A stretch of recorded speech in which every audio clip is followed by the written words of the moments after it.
Boa noite, jovens. Como vocês estão? Nós estamos numa expectativa muito boa aqui do que Deus vai fazer nessa noite. Eu espero que você aí na sua casa possa ter reservado esse momento apenas para adorar e louvar ao Senhor e ouvir o que Ele tem a dizer a você. Vamos orar para iniciar o culto. Pai, nós te agradecemos, Senhor, por nós estarmos aqui. Nós te agradecemos, Pai, por o que o Senhor vai fazer nessa noite. Visita os lares, Pai. Traz cura, Senhor. Traz cura à alma ao que está abatido. Senhor, visita os lares.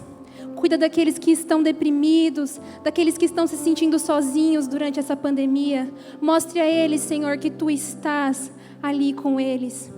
Senhor, cuida daqueles que estão tristes, daqueles, Senhor, que não tem mais esperança. Que pessoas, Senhor, nessa noite, pessoas possam Te conhecer, pessoas possam ouvir o que o Senhor tem a dizer essa noite. Fala conosco, Pai, através dos louvores. Fala conosco através da Tua palavra, Senhor. Visita os lares, Pai. Em nome de Jesus, nós Te agradecemos por tudo. Seja presente aqui, Pai. Só vale a pena se o Senhor estiver aqui. Seja presente, Pai. Em nome de Jesus, amém. Amém. Glória a Deus, a paz do Senhor. Nós vamos cantar uns louvores. E esse primeiro louvor, ele fala um pouco sobre as coisas que Jesus abdicou quando veio para cá e deu-se por nós. Um pouco do sentimento de Deus como Pai, de Jesus como Filho. Então, a palavra que eu tenho para você, jovem que está assistindo o culto, para qualquer um que esteja assistindo esse culto, é que é uma noite de iniciativa. Essa música fala do sacrifício dele, do amor de Deus e da nossa iniciativa que a gente tem que tomar. Glória a Deus, toma iniciativa nessa noite. Glória a Deus. Ele abriu mão de sua glória, sangrou no madeiro por mim, me conectou, salvou e curou.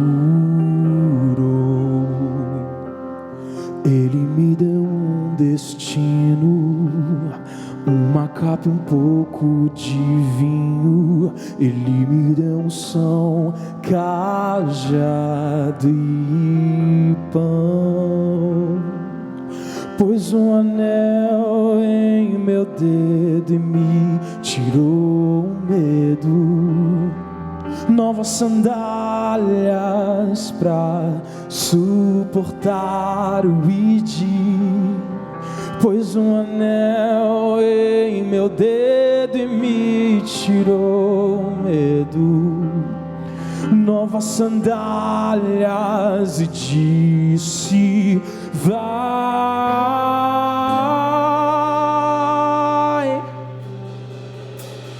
E eu me despedi dos meus pais.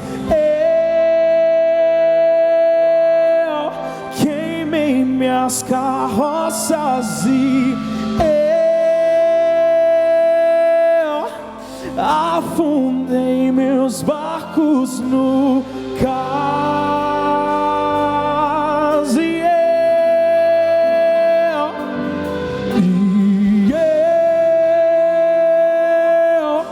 eu me despedi dos meus pais.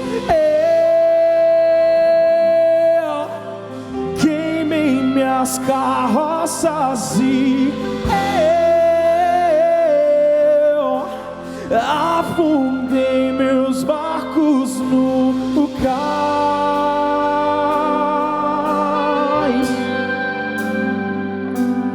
Ele abriu mão de sua glória, sangrou no madeiro por mim, me conectou, salvou e curou. Ele me deu um destino, uma capa e um pouco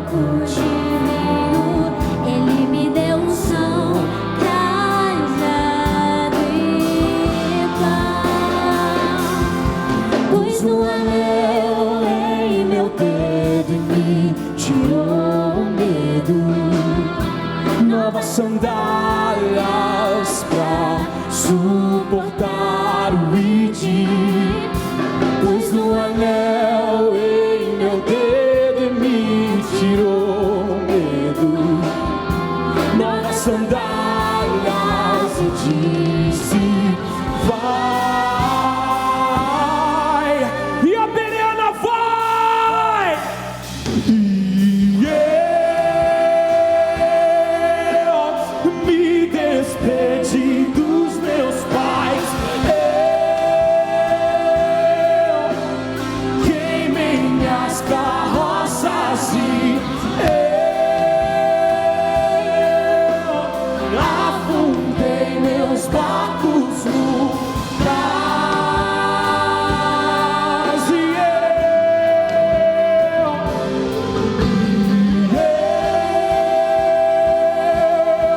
eu me despedi dos meus pais, eu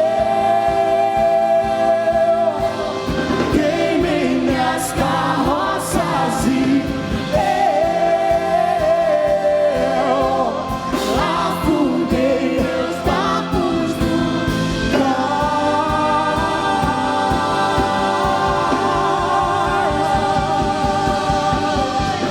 Pra onde eu irei, se eu não tenho pra onde voltar?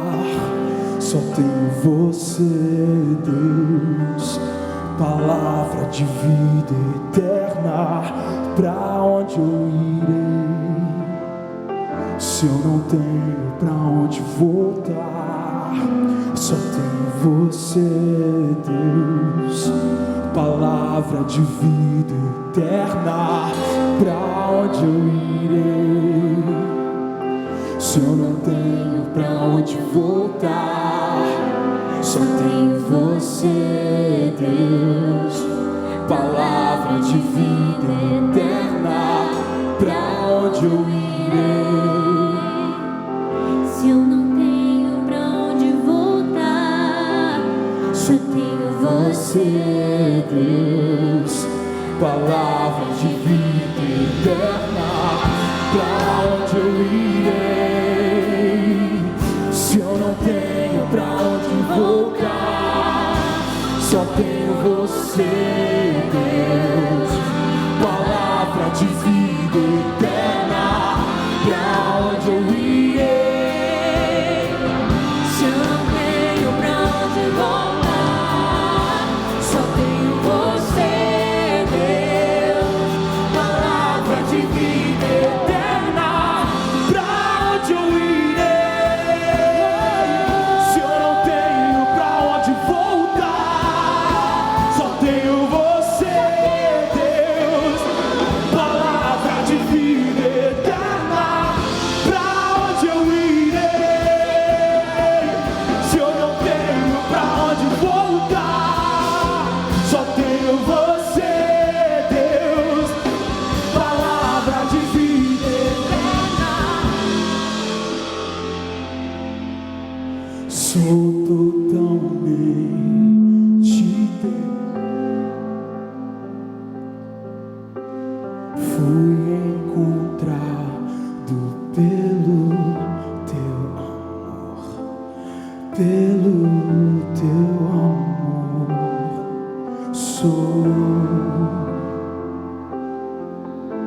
Sou totalmente teu,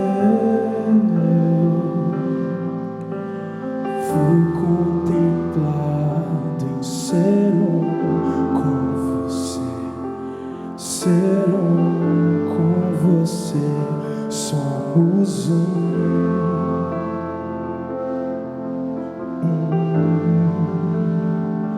com você. Glória a Deus. Se você é um cupai, você é jovem, bate palma em casa, vai. Glória a Deus.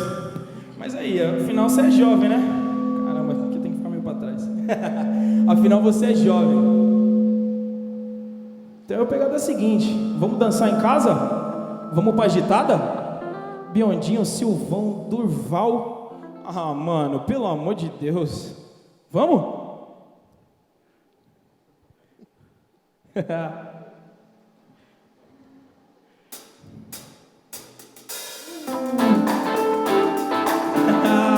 Bora. Bate palma aqui em cima. Hey. Curte aí, curte aí.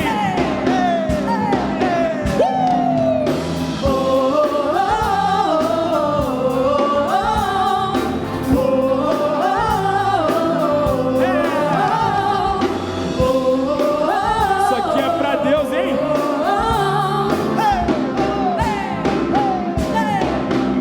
Deus está lutando, Ele é por nós, Ele triunfou, sim, Ele triunfou.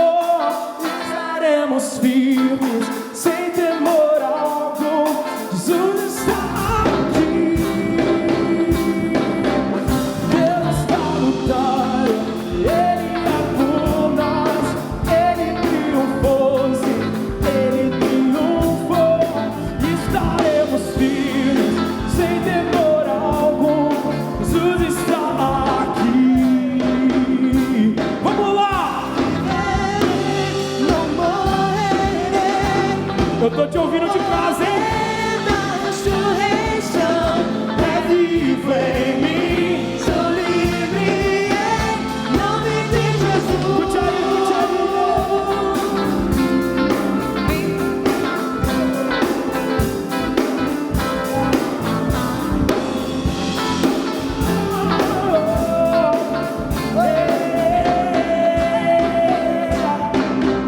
Leva nosso fardo, pecado também.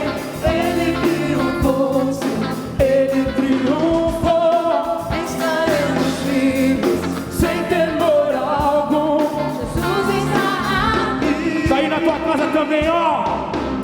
Viverei, não morrerei. O poder da ressurreição é vivo em mim. Sou livre em nome de Jesus. Viverei, não morrerei. Por minha voz exaltarei. Eu sei que sou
Brasil, derruba o inimigo e bradaremos grande ao Senhor.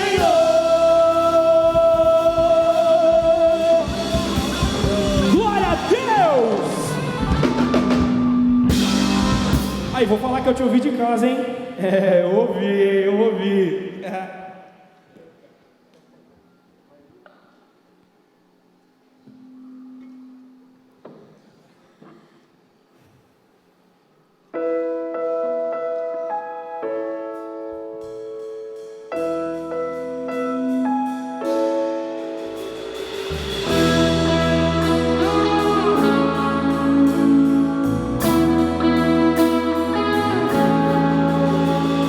Levanto minha voz, não posso me calar.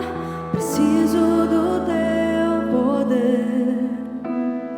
Dependo desse amor, sem ti não sei viver. Ressuscita-me. Quero de novo te sentir, queimando como a primeira vez, cheio de Espírito, te adorar. Me limpa, restaura, me aceita, Senhor. Cria em mim coração que seja o teu lugar.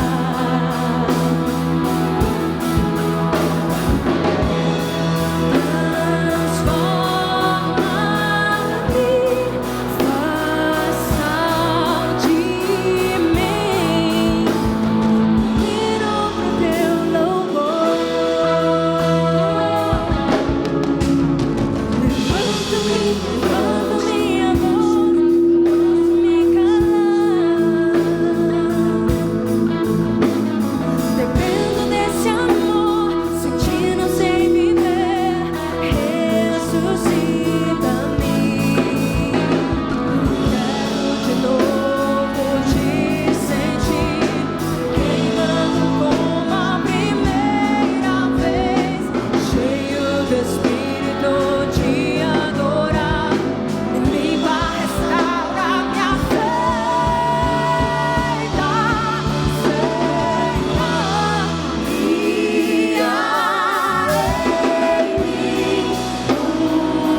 estou preso por erros que cometi.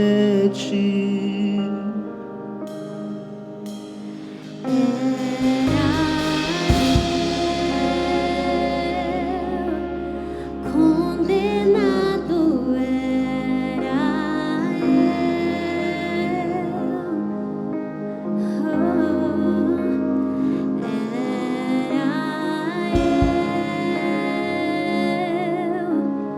condenado era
Amém.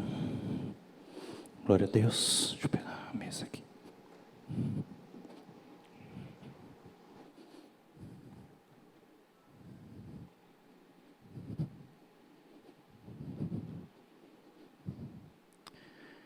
Glórias ao teu nome, Senhor.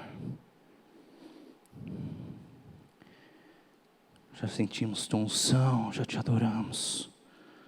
Fala conosco através da tua palavra que é santa.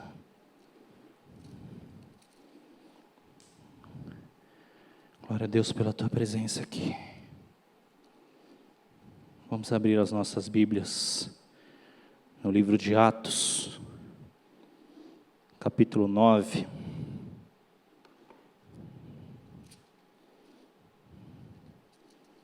Livro de Atos, capítulo 9.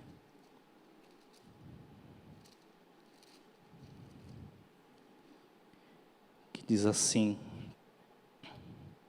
E Saulo, respirando ainda ameaças e morte contra os discípulos do Senhor, dirigiu-se ao sumo sacerdote e pediu-lhe cartas para Damasco, para as sinagogas, a fim de que se encontrasse alguns daquela seita, quer homens, quer mulheres, os conduzisse presos a Jerusalém.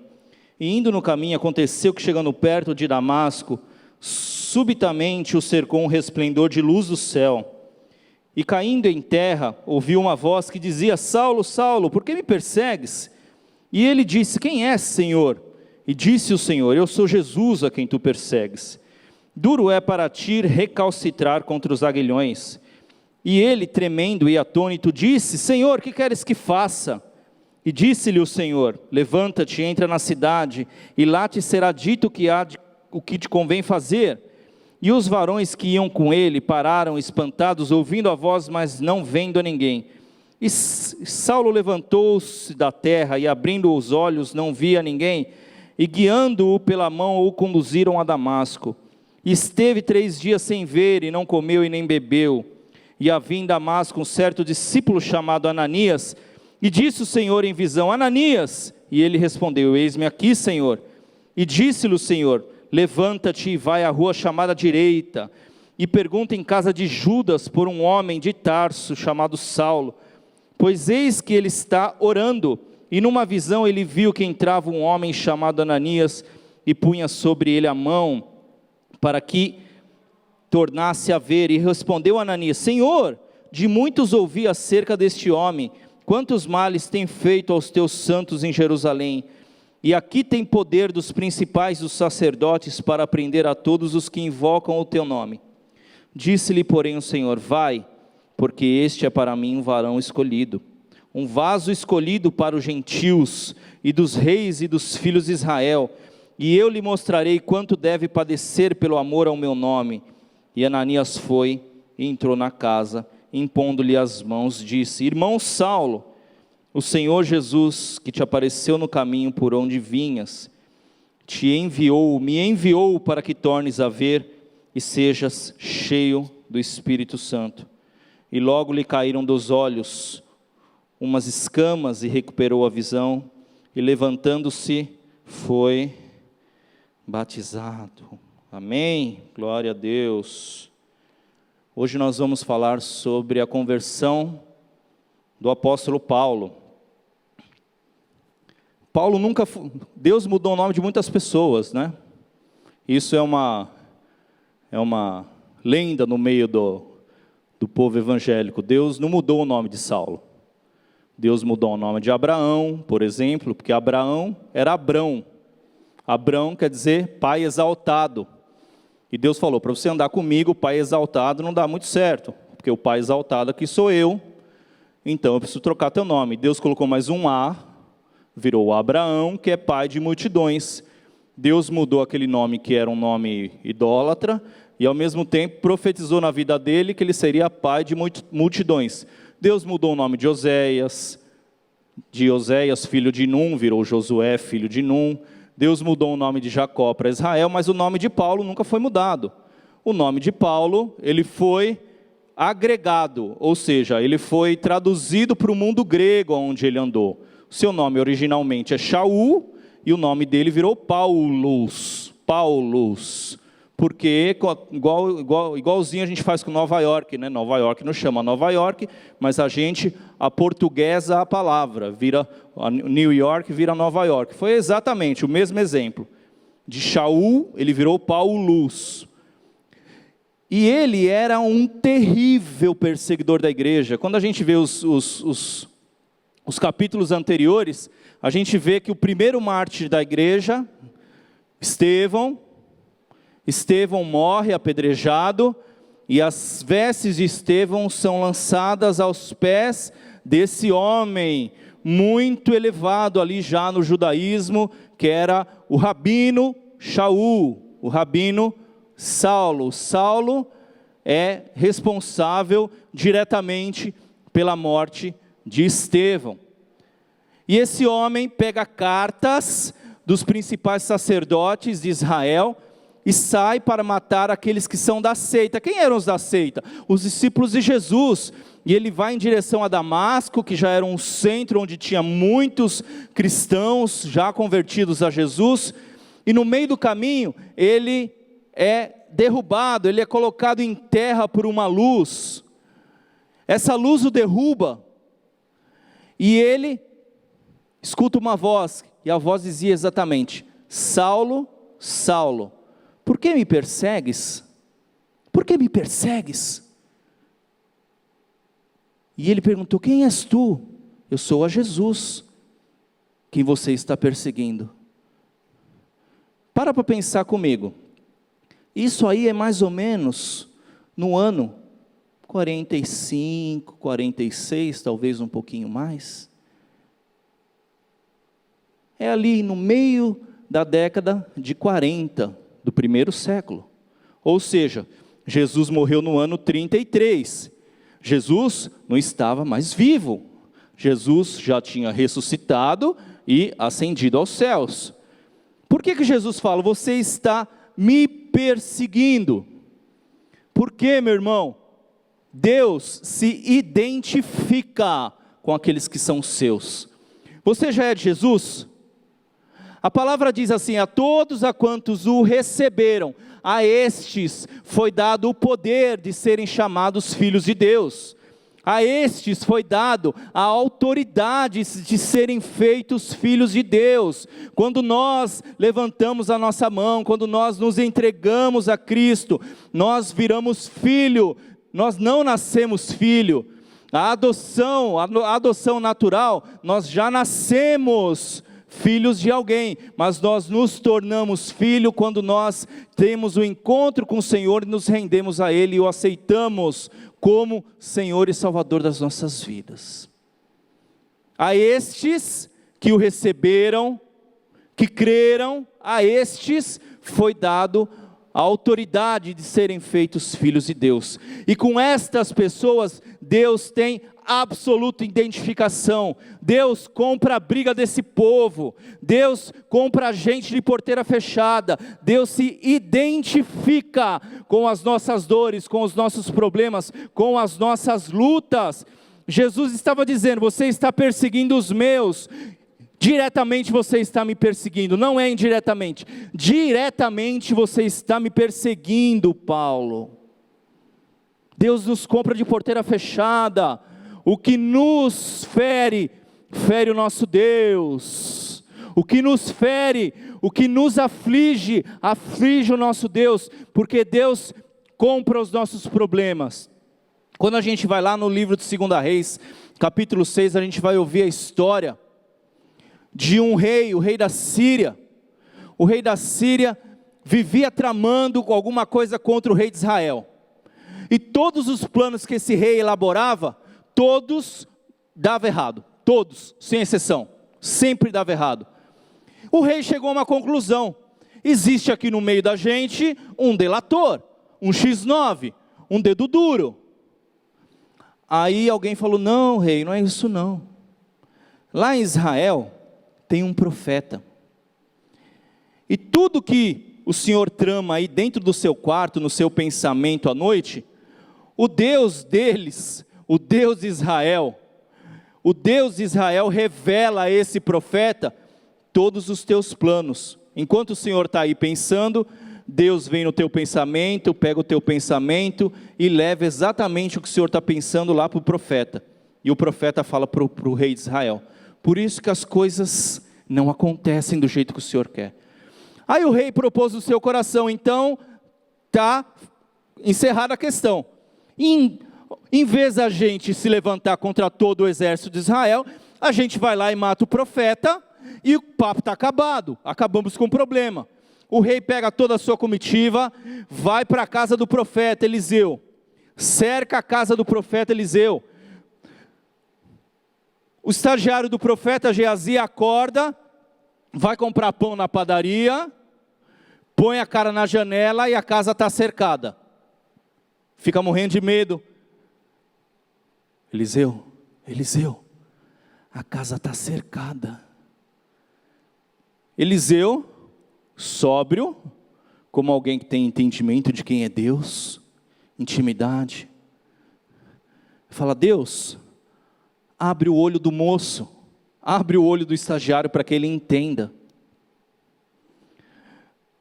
Ele abriu a janela, tirou a cortina, botou a cara para fora de novo, e viu ao redor daqueles soldados sírios, um batalhão de anjos do Senhor. E a frase que sai daquela casa: maior são os que estão conosco do que aqueles que estão com ele. Não é, a palavra maior aí não quer dizer só maior em quantidade, é maior em quantidade, em contingência e em poder. E aí o profeta, cheio do Espírito, fala: fiquem cegos. Todo aquele exército, todos os sírios ficaram cegos. O profeta que pega aquele povo tateando, que nem aconteceu com Paulo, leva o povo para o centro da cidade para se encontrar com o rei. Imagina o exército inteiro cego, sendo guiado por um homem. Chega no centro da cidade lá, Samaria, o rei fala: o que eu faço com ele? Eliseu diz: dá um belo banquete para esse povo. Manda esse povo embora. Porque sabe o que vai acontecer? Esse povo vai chegar lá na terra dele e vai falar: a gente não mexe mais com esse povo. Quem mexe com esse povo aí se dá mal. Quem mexe com esse povo aí, coloca a mão dentro de uma áspide, um buraco onde tem áspide, um covil. Porque esse povo tem um Deus poderoso que protege. Esse povo tem um Deus poderoso que luta as lutas deles.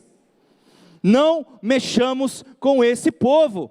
Deus se identifica com as nossas lutas. Vem para o Senhor, meu irmão. Você ainda não está, você ainda não é de Deus, você ainda está em dúvida. Vem para o Senhor, que você vai ter um Deus que batalha as tuas guerras. Você vai ter um Deus que luta as tuas lutas. O Salmo 125, eu vou ler aqui, olha que lindo que é o Salmo 125. Salmo 125 diz assim. Está aí na tela? Os que confiam no Senhor são como os montes de Sião, que não se abalam, mas permanecem para sempre. E o versículo 2 diz: como estão os montes à volta de Jerusalém, assim o Senhor está em volta do seu povo. Do mesmo jeito que a cidade de Jerusalém é cercada por montes, assim está o Senhor, aqui está o seu povo, e Deus está em volta do seu povo. Nós temos um Deus que nos ama. Quando a gente abre lá em Romanos, diz assim, Deus, capítulo 5, versículo 8, Deus prova o seu amor para conosco, mandando o seu Filho para morrer por nós, enquanto nós ainda éramos pecadores. No versículo 9 ele diz, muito mais agora. Esse muito mais agora quer dizer, se Deus já tinha identificação com nós quando nós éramos pecadores, muito mais agora, levantamos as nossas mãos, somos filhos, nos fomos tornados herdeiros, co-herdeiros da graça junto com Cristo, sobre nós está o sangue do Cordeiro. Deus nos ama e muito mais agora, Ele tem identificação com as nossas causas, com os nossos problemas. Então, vale a pena servir um Deus desse? Não fique em dúvida, entregue os seus caminhos ao Senhor. Entregue os seus caminhos ao Senhor. Sabe por quê, meu irmão? O sofrimento é algo inerente a essa vida. Vou falar de uma outra forma. O sofrimento é algo natural a essa vida. Não foi Deus que criou o sofrimento. O sofrimento é consequência da desobediência de Adão lá atrás. Junto com o pecado, entrou o sofrimento. É algo natural. A gente sofre desde criancinha, né? Sofre para nascer. Aí cria o dente. Vai nascer o dentinho. É uma luta com a criança, com aquela época que nasce o dentinho. Aí depois vai engatinhar, cai, se machuca. E aí vai crescendo. aí cresce, engorda, é um sofrimento para emagrecer. E aí a pessoa é magra demais, quer engordar, é um sofrimento. E tudo é difícil, tem que estudar, tem que fazer isso. Tudo é difícil, viver é difícil, crescer é difícil.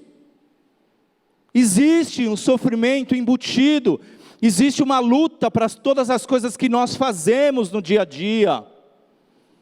E embora Deus não tenha criado o sofrimento, Ele usa isso em nosso favor. Ele fala lá para Paulo, fala lá para esse moço, Ananias, Paulo, você é um vaso escolhido, e eu vou te ensinar o quanto convém padecer por causa do meu nome. Sabe por que Deus permite o sofrimento? Porque lá em 2 Coríntios 7:10, diz assim, que a tristeza segundo Deus, ela opera arrependimento para a salvação. Deus permite algumas coisas nas nossas vidas, para que nós olhemos para as nossas vidas e falemos, eu ainda não sou perfeito, eu ainda não estou no céu, e eu ainda tenho muitas coisas nas quais eu preciso ser aperfeiçoado. E Deus permite que nós muitas vezes sejamos amassados em certas áreas das nossas vidas, para que nós olhemos para Ele e dependamos dEle. Em Deuteronômio, capítulo 8, Deus fala através de Moisés para aquele povo, olha só, eu levei vocês por esses 40 anos de deserto, e eu permiti que vocês passassem por muitas privações e provações, para ver o que tinha no coração de vocês, se verdadeiramente vocês guardariam a minha palavra, porque não só de pão viverá o homem. Olha o que Deus estava dizendo, eu permiti que vocês fossem privados e provados, para revelar a motivação do coração. Deus sabe qual é a motivação do meu coração, é evidente que sabe. Lá no Salmo 139, diz assim, a palavra nem chegou na minha boca e Deus já sabe o que eu vou dizer. Mas eu muitas vezes não sei. Deus faz essas motivações erradas aflorarem da minha e da sua vida em momentos de dificuldade, para que a ferida seja exposta, e quando ela é exposta, ela é tratada. Deus permite, Deus descobre a minha ferida que está guardadinha lá dentro, para que eu mesmo veja, e eu me permita ser tratado por Deus. Deus traz à tona as minhas motivações, para que eu olhe para a minha vida e fale, eu ainda sou egoísta, eu ainda não entreguei minha vida por inteiro, e Deus permite alguns caminhos para que eu enxergue isso. Pode ser que você que esteja aí na sua casa, você olhe para a sua própria vida e fale, por que eu estou passando por tudo isso? Por que eu estou passando por tudo isso? Deus está como um pai, corrigindo a tua vida, meu irmão. Tinha uma mulher chamada Ana, livro de 1 Samuel, ela era estéril, e ela queria ter um filho para mostrar para aquela sociedade, para mostrar para as pessoas que conviviam com ela, que ela também podia. Não ter um filho àquela altura daquela época, era ser considerada amaldiçoada por Deus. Ela queria ter um filho para provar para todos que ela não era.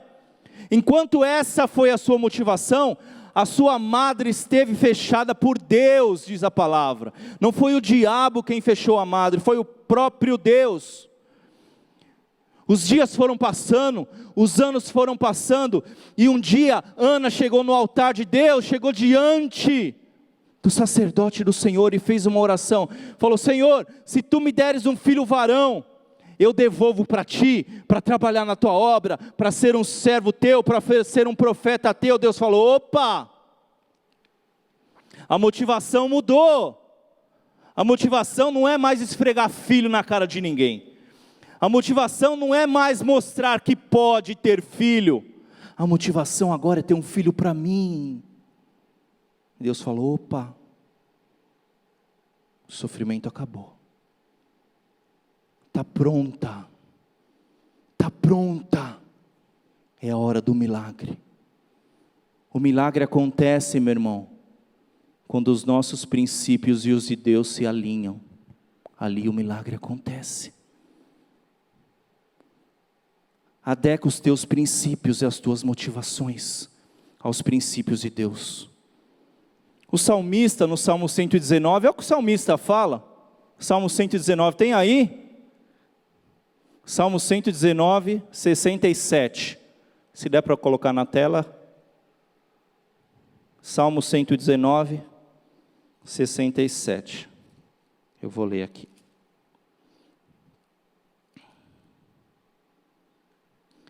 Antes de ser afligido, eu andava errado, mas agora eu guardo a tua palavra. Antes de ser afligido, andava errado, mas agora guardo a tua palavra. Versículo 71. Bom for ter sido afligido por ti, ó Deus, porque eu aprendi os teus caminhos. Deus nos leva ao deserto, para que a gente entenda que não só de pão viverá o homem, mas de toda a palavra que sai da boca de Deus. O homem não vive só de trabalhar e comer, meu irmão. O homem não vive só de entretenimento. Nós somos corpo, alma e espírito. E o alimento para o nosso espírito é a palavra de Deus. Deus nos leva ao deserto. Deus nos leva aos tempos de privação, para que nós corrijamos os nossos caminhos, para que nós aprendamos a viver da palavra de Deus. É por isso que você tem passado por esses tempos. É por isso essa angústia no teu coração. Deus está mudando aí motivações da tua vida, para que você seja um grande servo de Deus, para que você seja abençoado em Cristo, você viva uma vida ao lado de Deus. Amém? Quem Deus manda para a casa de Saulo? Um homem que se chamava Ananias. Você sabe quem é? Quem é Ananias? Quem é Ananias? Paulo a gente sabe, né? Pedro a gente sabe. Davi a gente sabe. Moisés a gente sabe. E Ananias? É a única descrição na Bíblia dele. O único relato que mostra alguma relevância em relação à vida dele. Meu irmão, a obra de Deus não é feita só de protagonistas. Deus tem Oscar para protagonistas, mas Deus tem Oscar para atores coadjuvantes. A obra de Deus não é só feita de quem prega e quem canta. Tem muitos dons espalhados na obra de Deus. Tem muita coisa a ser feita. Muita coisa a ser feita. Deus tem dons específicos em você, que Ele quer usar, para que o reino dEle se expanda. Dons específicos que Ele deu para você, outros que Ele deu para mim. Por isso que a obra de Deus, o corpo de Cristo, é uma analogia perfeita para a obra de Deus. Porque o corpo é formado de vários membros.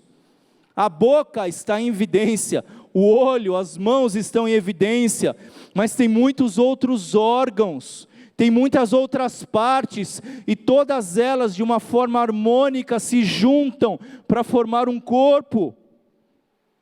Pode ser que ninguém te dê valor, mas Deus dá valor à tua vida, e tem dons dentro de você que Deus quer usar, dons de todos os tipos. Se você canta, aleluia, cante para o Senhor. Mas Deus pode te usar como um médico. Deus pode te usar como uma costureira, como usou uma grande serva do Senhor Dorcas. Deus pode te usar como alguém que varre a igreja. Deus pode te usar como alguém que vai lá dar comida para moradores de rua. Deus pode te usar de muitas formas. Não se esconda e não esconda os teus talentos. Tire os teus talentos da gaveta. O reino de Deus é feito de heróis que são grandiosos, mas feito também de heróis que são pequenininhos, que fazem trabalho de formiguinha, que ninguém enxerga. Mas a obra de Deus vai crescer, meu irmão, na junção. Nenhum trabalho que é feito para o Senhor é em vão, diz 1 Coríntios 15, 58. Além de Ananias, a gente vê no livro de Efésios 3, Filipenses 3, melhor dizendo, a vida de um homem que se chamava Epafrodito. Quem sabe quem é Epafrodito? Difícil, né? Se a gente perguntar, 98% das pessoas não vai saber quem é o Epafrodito. Mas sabe quem era o Epafrodito? O correio, aquele que levava a correspondência. Paulo escrevia as cartas, muitas delas ele estava preso, mas tinha alguém que levava as cartas. Tinha alguém que escrevia e tinha alguém que levava. Se ninguém levar, a carta não chega. Olha como o trabalho é importante. Paulo escreveu metade do Novo Testamento, mas quem entregava as cartas nas cidades era Epafrodito. E Paulo fala sobre esse homem: tenham na mais alta honra esse homem, porque ele arriscou a sua própria vida pelo reino, para entregar as cartas que eu escrevi. Meu irmão, talvez ninguém te dê valor, mais uma vez eu digo, mas você tem muito valor para Deus.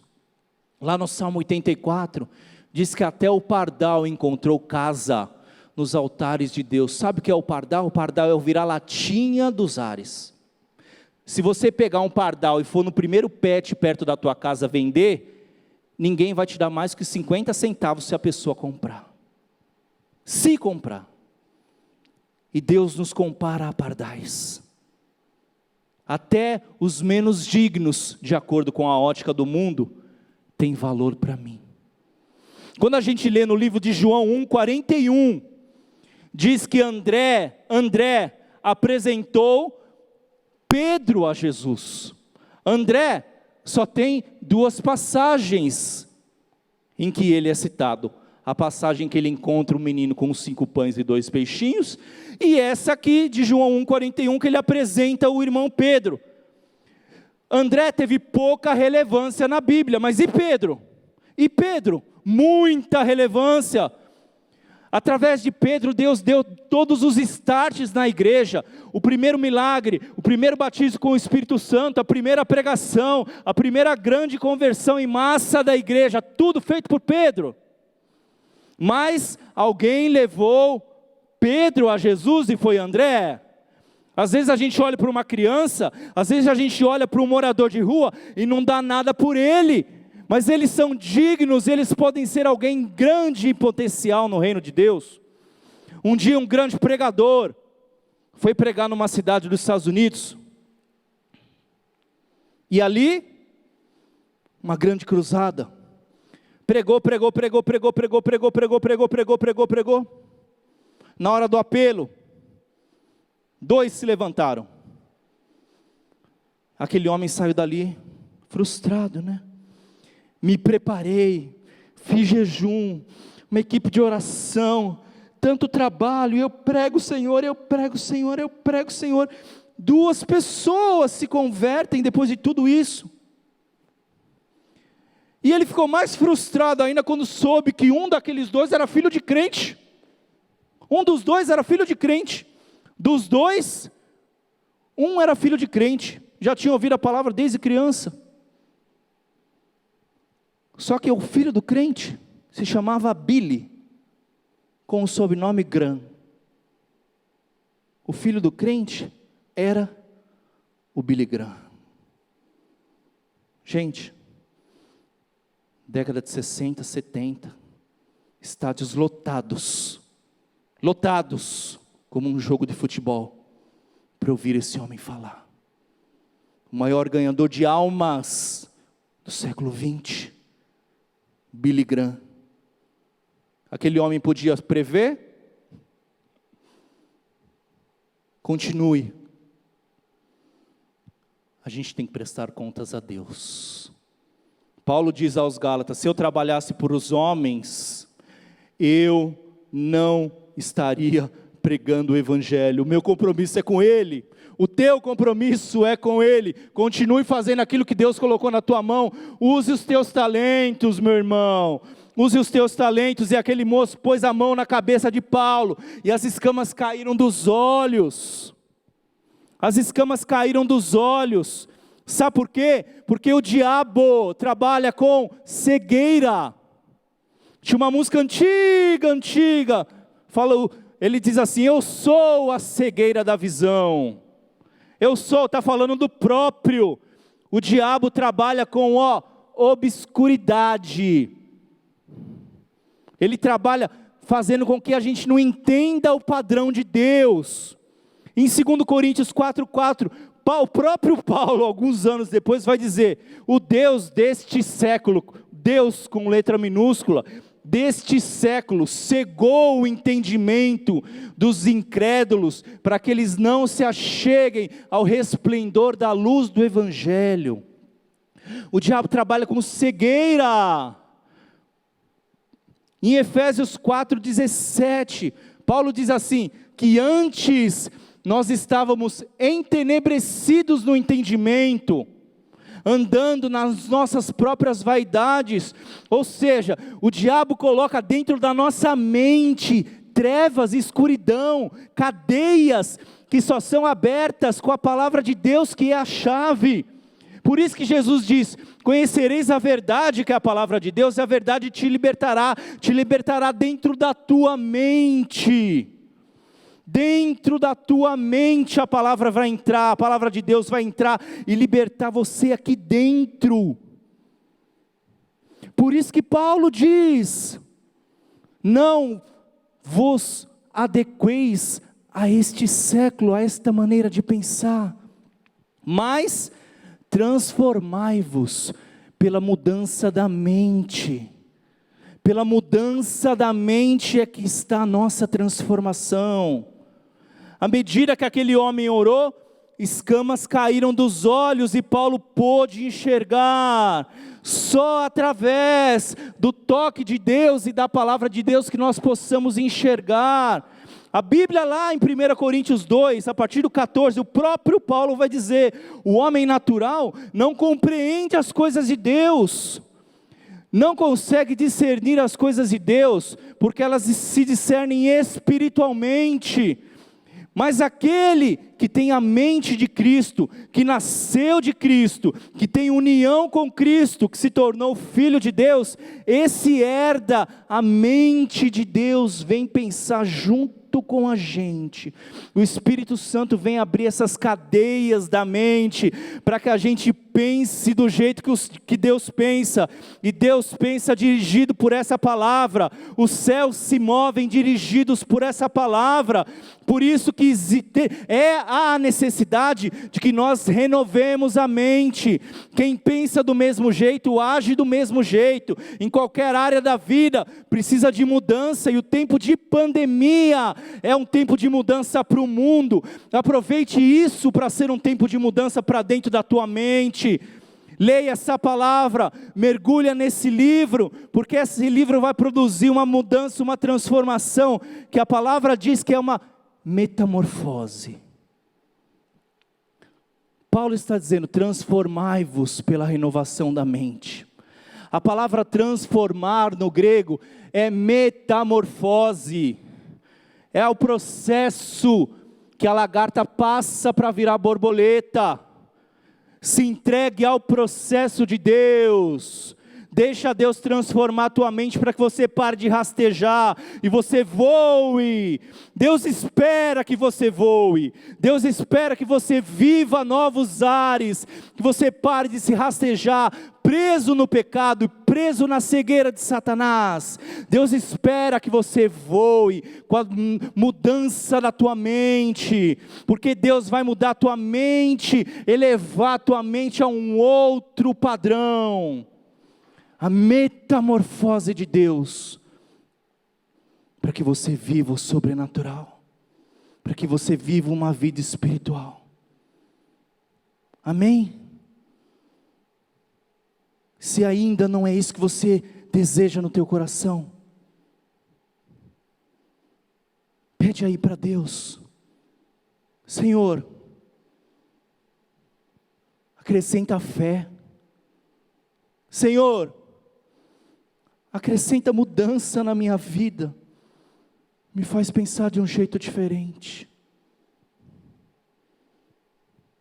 Deus, nós oramos a Ti, Pai.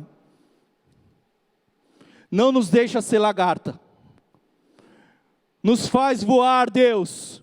Voar com asas de águia. Voar com asas de águia acima de todas as tribulações, acima desse pensamento desse mundo, que nos leva para um padrão que não é o Teu. Nos ensina, Senhor, a percorrermos caminhos inimagináveis aos homens, mas possíveis a Ti, Pai. Nos faz filhos e filhos com a Tua autoridade, nos faz abençoados e pessoas que discernem espiritualmente todas as coisas. Não nos deixa mais rastejar, mas nos faz, Pai, percorrer caminhos altos, lugares onde Tu estás assentado, Senhor. Em nome de Jesus, Pai, faz as escamas caírem dos nossos olhos, tira todas as trevas da nossa mente, do nosso pensamento, tira, Senhor, sentimentos de prisão que aprisionam os nossos corações, Pai.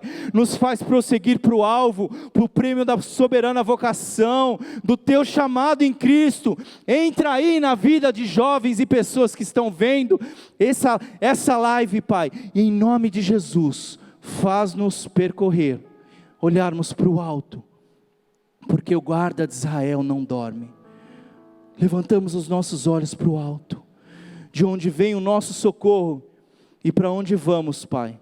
Com asas de águia, conforme diz a Tua palavra, em nome de Jesus.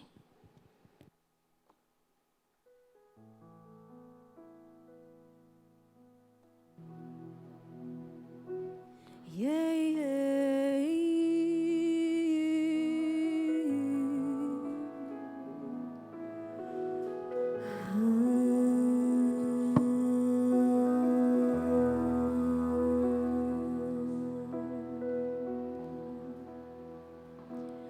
Teu abraço em meio à noite me alcançou.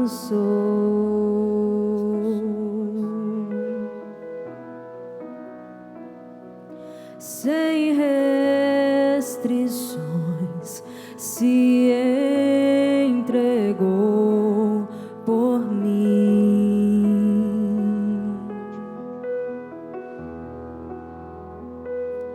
E quando eu te vejo, não há mais o que dizer,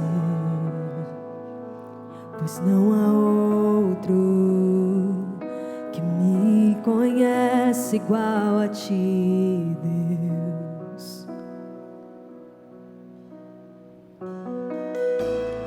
Volto os meus olhos pra Tua presença, deixo Tua glória ganhar forma em mim,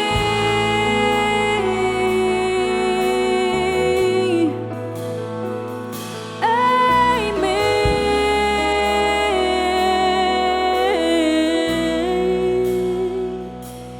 Bem melhor que a vida é o Teu amor.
podemos andar sobre as águas se olharmos para Ti. Se olharmos para Ti, as nossas fraquezas, os nossos fracassos são menores se olharmos para Ti.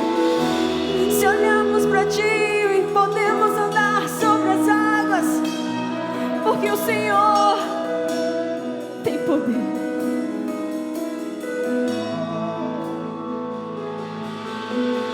Vem, derrama Tua glória. Queremos ver Tua face. Queremos ver Tua face. Vem, derrama Tua glória. Queremos mais de Ti. Queremos mais, mais e mais. Vem, derrama. Queremos ver Tua face. Queremos ver Tua face.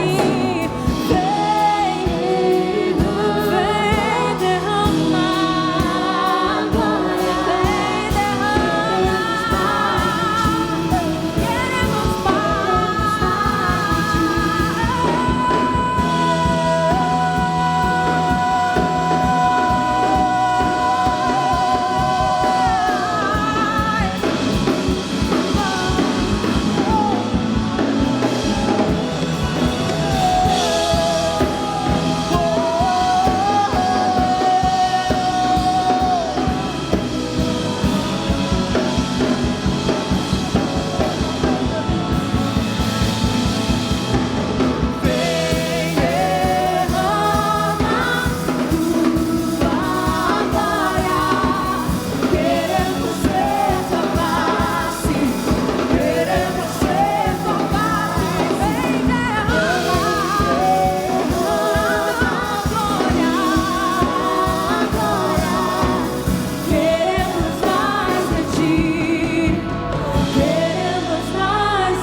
Glória a Deus.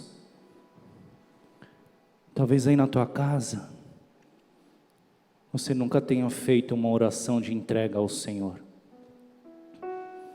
Lá em Romanos 10, capítulo 10, versículo 9, diz que se com a nossa boca confessarmos aquilo que cremos já no nosso coração, que Cristo é o Senhor, que ressurgiu dentre os mortos, se nós o confessarmos como Deus, seremos salvos, seremos transformados através de uma ação do Espírito Santo.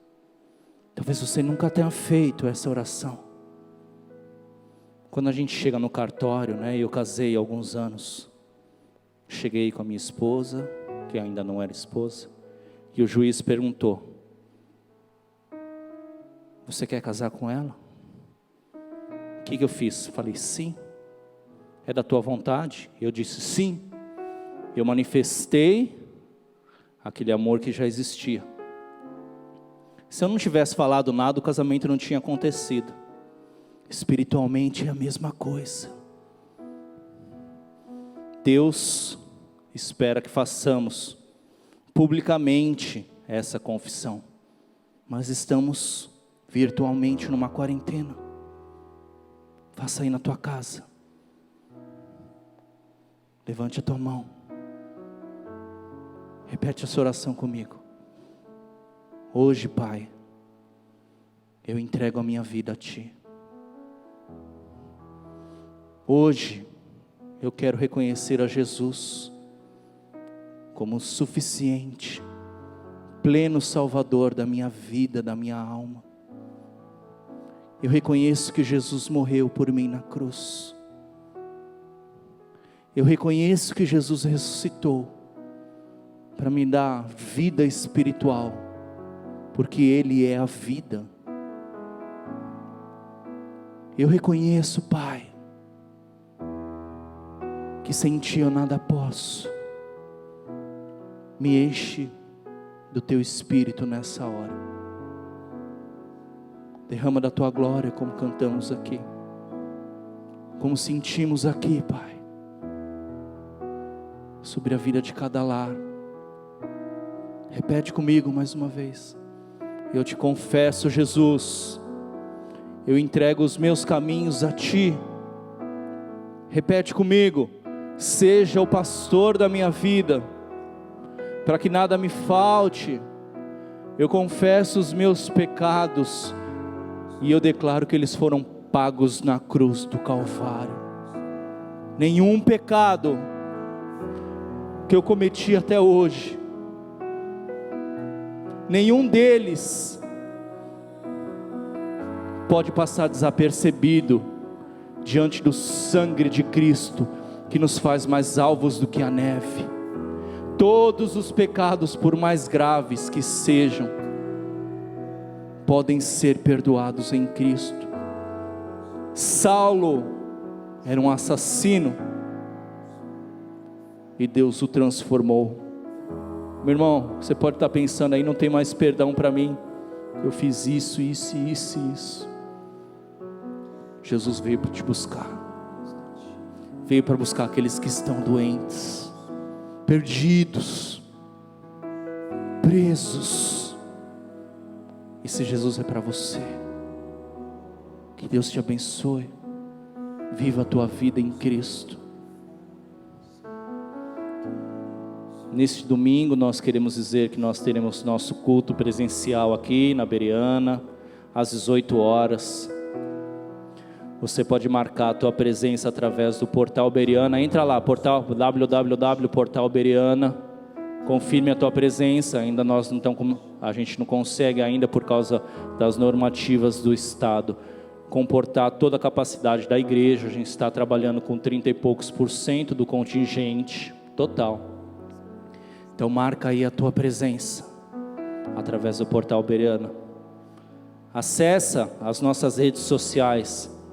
Todas as quintas-feiras nós temos culto online aqui, às 20 horas, que a gente chama de Engate a Quinta. Todos os domingos nós temos às 18 horas o culto da família, aqui também nesse mesmo canal do YouTube.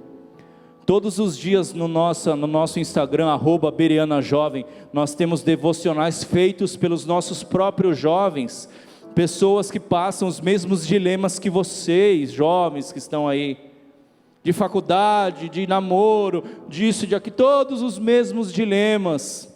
E todos os dias tem palavra de edificação e consolo, feito pelos jovens aqui da nossa igreja, no @BereanaJovem. Acesse lá o nosso Instagram, se inscreva aqui no YouTube da nossa igreja, tecle aí no sininho aí, e todas as notificações sobre todas as atividades da igreja vão aparecer aí no teu celular.